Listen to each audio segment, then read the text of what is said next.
구독, 좋아요 꾹꾹. 여러분 반갑습니다. 말씀 창고의 서현 목사입니다. 오늘도 시청해 주셔서 감사합니다. 여러분의 구독과 좋아요, 알람 설정으로 저희 채널을 응원해 주세요. 항상 함께 해주셔서 감사합니다. 오늘은 마가복음 14장 12절부터 21절 말씀입니다. 오늘 말씀은 예수님을 두고 배신한 제자와 또한 예수님께서는 그와 함께 식사하시는 내용이 기록되어 있습니다.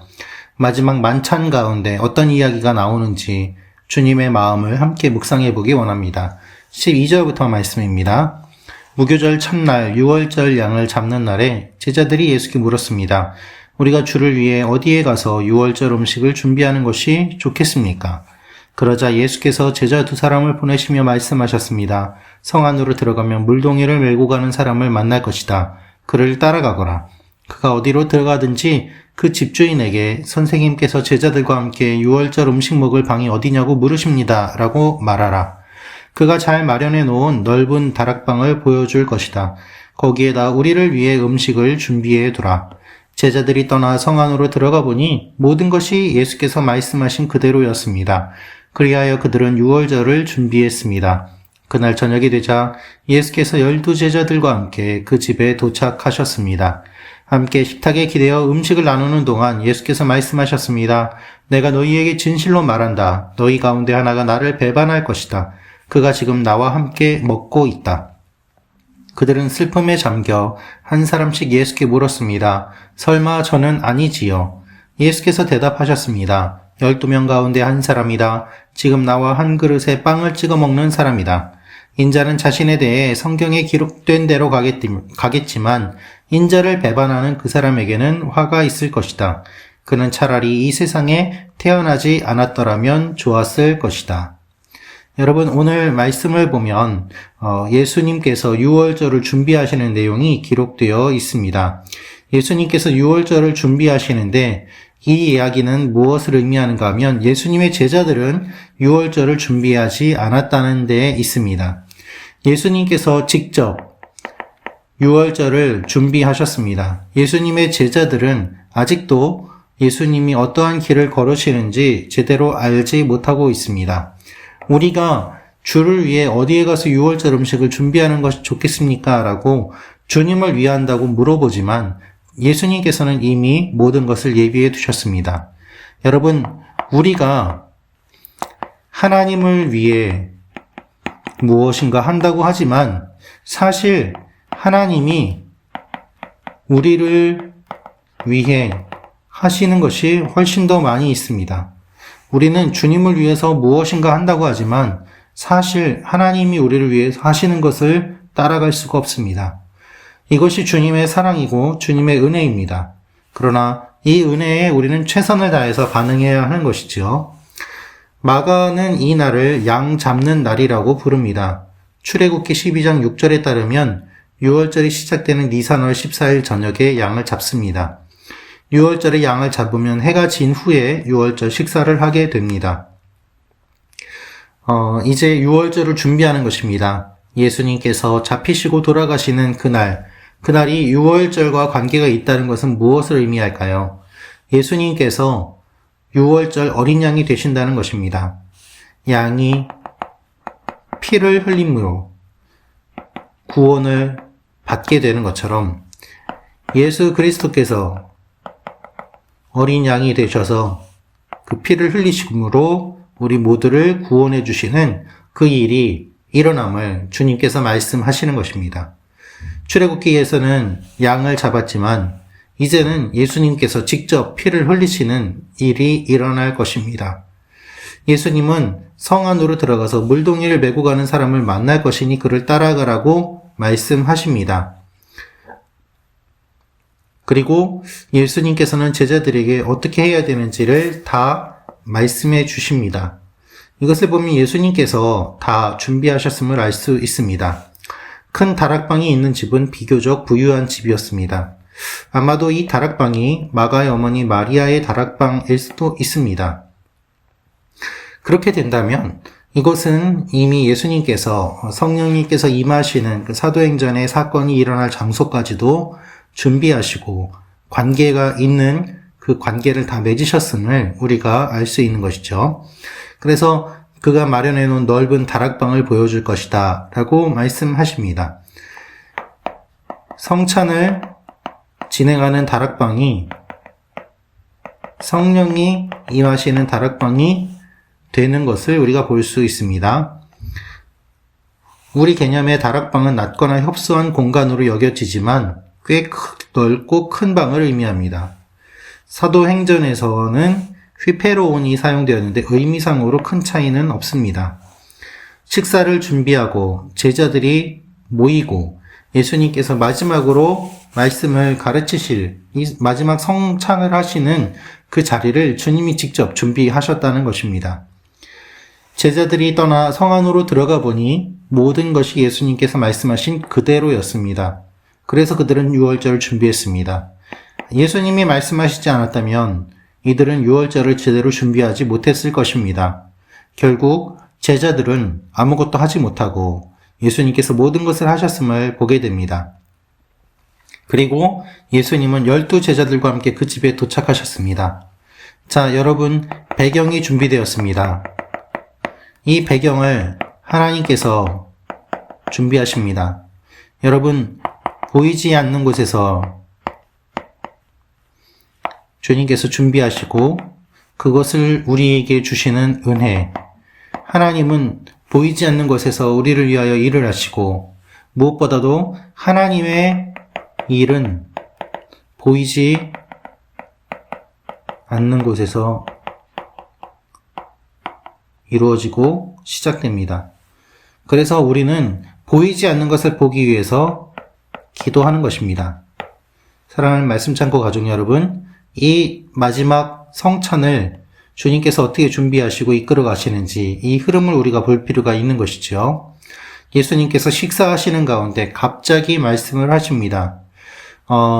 사복음서 가운데서 성찬에 대한 이야기, 마지막 성만찬을 하시는 이 과정을 이야기하는 가운데 마가는 특별히 배신에 대한 강조를 하고 있습니다.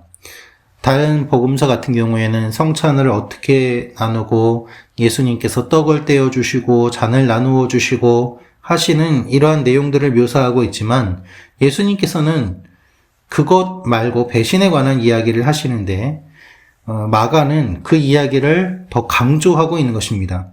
음식을 나누는 것은 생략되고 예수께서 말씀하시는 것이 더 강조되는데 배반에 대한 말씀을 강조하고 계시는 것입니다.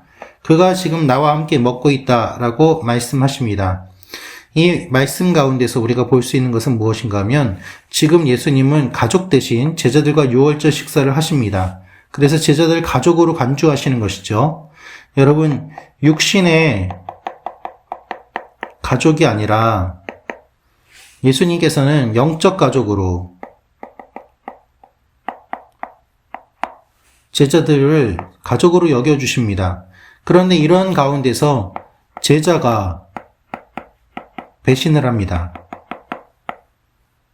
육신의 가족도 버리고 함께 하는데 그렇게 예수님께서는 제자들을 믿어주시지만 예수님의 제자는 예수님을 배반하는 것입니다. 자정 가까이 이어질 정도로 장시간 이루어졌습니다. 긴 시간 동안 식사하면서 어떠한 일이 일어났을까요?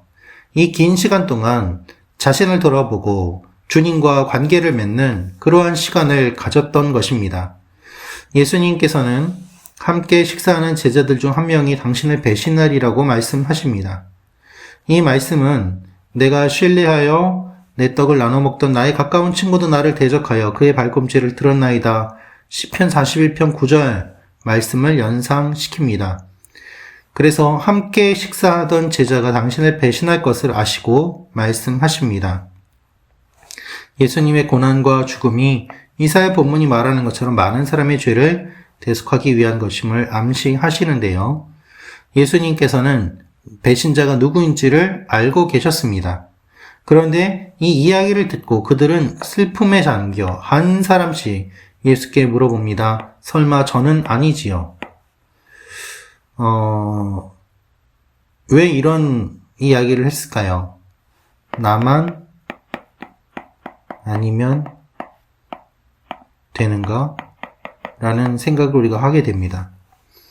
여러분, 긴장감 속에서 천천히 질문이 계속되었습니다. 주님, 저는 아니지요.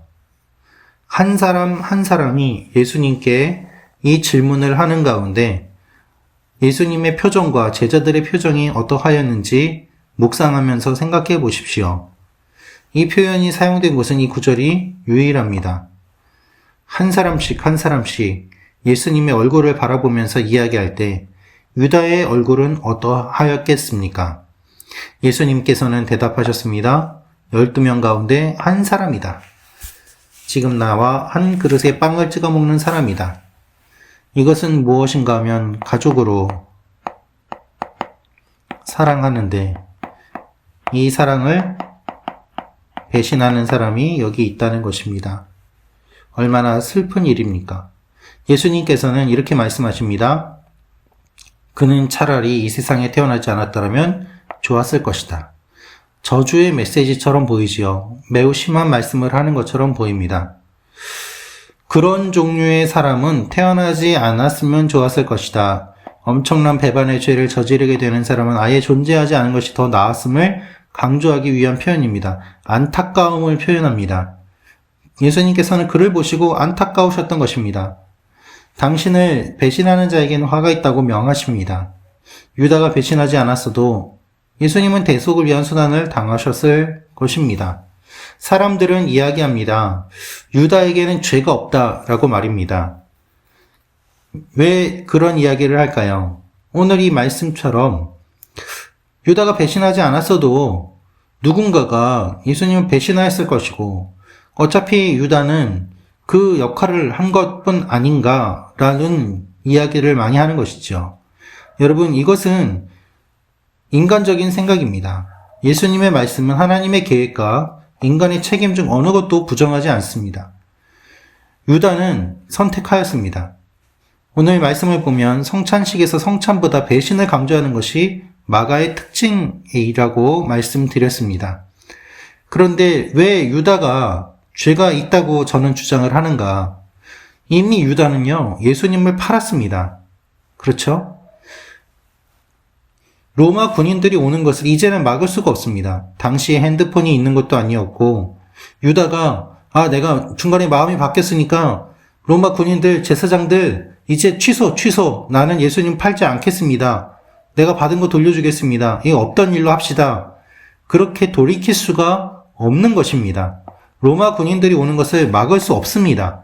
그런데 예수님께서는 왜 이렇게 말씀하셨을까요? 예수님이 언급을 하시는 것은 유다가 회개할 수 있도록 은혜를 베푸시는 것입니다. 이미 유다의 배신은 돌이킬 수 없는 일이죠. 그렇지 않습니까? 오랜 기간 동안 그가 예수님을 바라보다가 오랜 기간 동안 배신의 계획을 꾸몄습니다. 이제 결정적인 그 시간이 다가옵니다. 유다의 배신은 돌이킬 수 없습니다.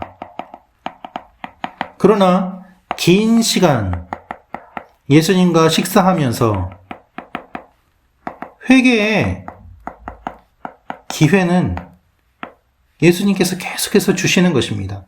마지막까지 유다의 마음을 만져주시고 찌르시고 네가 나를 팔아넘긴 것은 어쩔 수 없지만 마지막까지 회개할 수 있는 기회는 내가 너에게 준다라고 주님은 이 성찬을 통해서 은혜를 베풀어 주시는 것입니다. 유다가 아니라도 다른 누가 그런 일을 할 건데 유다가 억울하게 오해를 받아서 예수님을 판 것이다. 그것이 아닙니다. 유다가 스스로 선택하였고 그렇게 선택한 것이 잘못되었음을 예수님께서는 계속해서 말씀하시고 언급하시고 회개의 기회를 주시는데 이 성찬의 긴 시간 동안 로마의 군인들이 오기 전까지 아직도 오랜 시간이 남아있고 그리고 많은 기회가 남아있는데 유다는 끝까지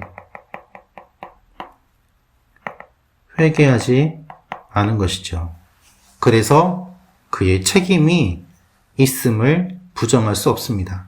사랑하는 말씀 창고 가족 여러분, 주님은 끝까지 우리에게 회개의 기회를 주십니다. 은혜를 베풀어 주십니다. 말씀하십니다. 마음을 찌르십니다. 이것을 우리는 오해해서는 안 됩니다.